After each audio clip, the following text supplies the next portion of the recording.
Hi friends அனைவருக்கும் வணக்கம். எல்லோரும் எப்படி இருக்கீங்க ஃப்ரெண்ட்ஸ்? நல்லா இருக்கீங்களா?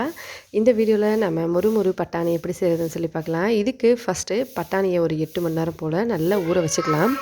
நல்லா ஊறின அப்புறமா அதை நல்லா கழுவிட்டு இந்த மாதிரி ஒரு காட்டன் துணியில் போட்டு தொடச்சிக்கலாம்.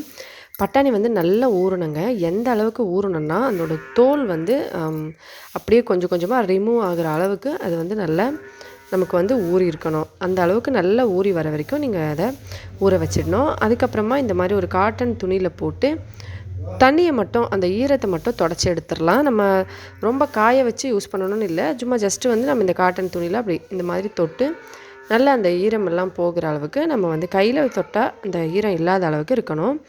இப்போ இது சரியாக இருக்குது.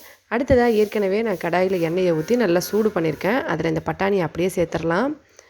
ஹை ஃப்ளேமில் வச்சு எண்ணெயை சூடு பண்ணி அதுக்கப்புறம் ஸ்லோவான மீடியம் ஃப்ளேமில் வச்சுருங்க.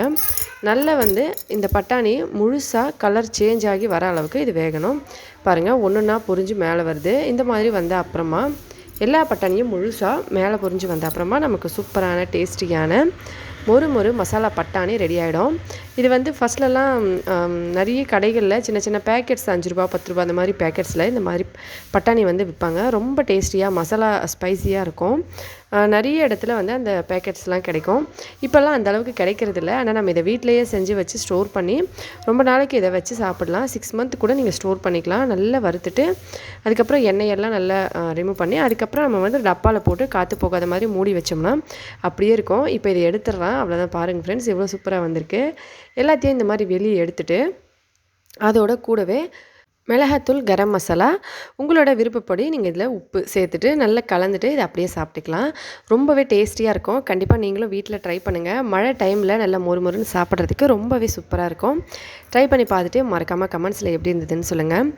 இது பட்டாணி நல்ல மொறுப்பாக இருக்கும். உங்களுக்கு சாஃப்டான மொறுப்பு பிடிக்கும் அப்படின்னா பட்டாணியை ஊற வைக்கும்போது அதோட கூட வந்து சும்மா ஜஸ்ட் ஒரே ஒரு பிஞ்சு அளவுக்கு நம்ம வந்து சோடா சேர்த்து ஊற வச்சிடணும். ஊற வச்ச அப்புறமா நம்ம வந்து கழுவும் போது நல்லா 2-3 தடவை தண்ணியை ஊற்றி நல்லா கழுவிட்டு அதுக்கப்புறமா இந்த மாதிரி வறுத்தெடுத்தோம்னா இது சாஃப்டான மொறுவாக இருக்கும். தோல் வந்து முழுசாக ரிமூவ் ஆகிற அளவுக்கு, அதாவது லைட்டாக வந்து ஸ்க்ராட்ச் ஆகிற அளவுக்கு வந்து நம்ம இதை ஊற வச்சுக்கணுங்க. ட்ரை பண்ணி பார்த்துட்டு மறக்காமல் கமெண்ட்ஸில் எப்படி இருந்ததுன்னு சொல்லுங்கள். வீடியோ பிடிச்சிருந்தால் லைக் பண்ணுங்கள், உங்களோட ஃப்ரெண்ட்ஸுங்களுக்கும் ஷேர் பண்ணுங்கள். நம்ம சேனல் பற்றி உங்கள் ஃப்ரெண்ட்ஸுங்களுக்கும் சொல்லுங்கள். இதே போல் இன்னும் பல புதுவிதமான டிஃப்ரெண்ட்டான வீடியோஸ்லாம் பார்க்க நம்ம சேனலை மறக்காமல் சப்ஸ்கிரைப் பண்ணிக்கோங்க.